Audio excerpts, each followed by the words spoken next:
Be ready. 5 seconds. Start. Sir, while giving my approval to the resolution, I would especially like to invite the attention of the Honorable Minister that the Railway Administration does not submit to the Industrial Disputes Act. It is because of this that in the recent past there has been an increase in industrial disputes. The railway employees have taken recourse to direct action. In the first place, the railway administration does not like to negotiate with the various categories of workers. Secondly, the railway administration does not follow the fundamentals of industrial disputes. We were told the other day that the employees in Bombay had resorted to go slow tactics. They are still continuing their disputes.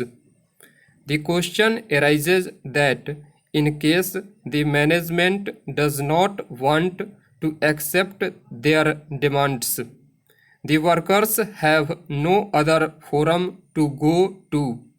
They cannot put forward their demands in a peaceful way. The administration says that they do not want to consider their demands.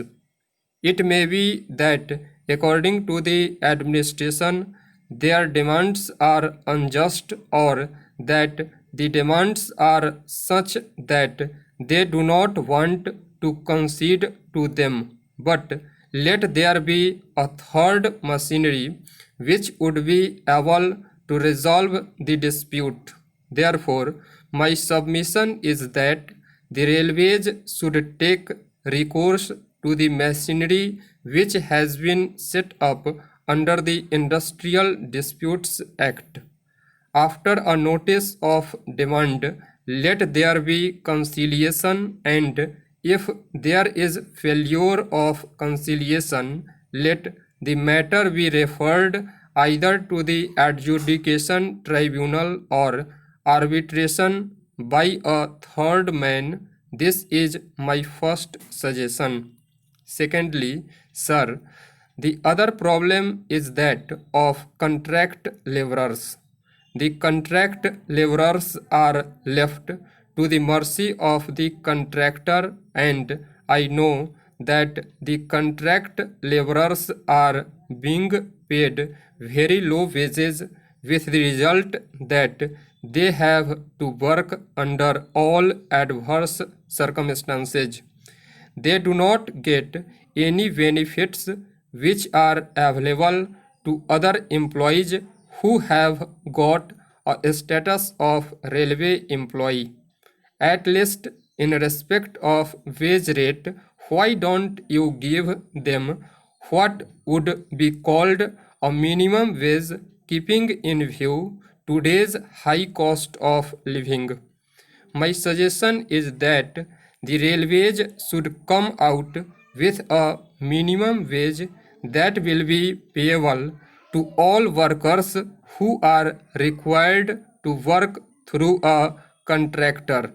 And keeping in view the high cost of living of today, my suggestion is that workers should be paid at least rupees 70 per day, and this is the way in which you can give a fair deal to the most neglected class of workers who are made to work throughout a contractor. Sir, my third suggestion is this. The railway administration has accepted that in the matter of appointment of the scheduled castes and scheduled tribes, representation will be given on the recruitment board. It is true that so far as the Bombay Recruitment Board is concerned, there is only one scheduled caste representative on it. But in respect of other boards, no representation has been given. Stop. Thank you.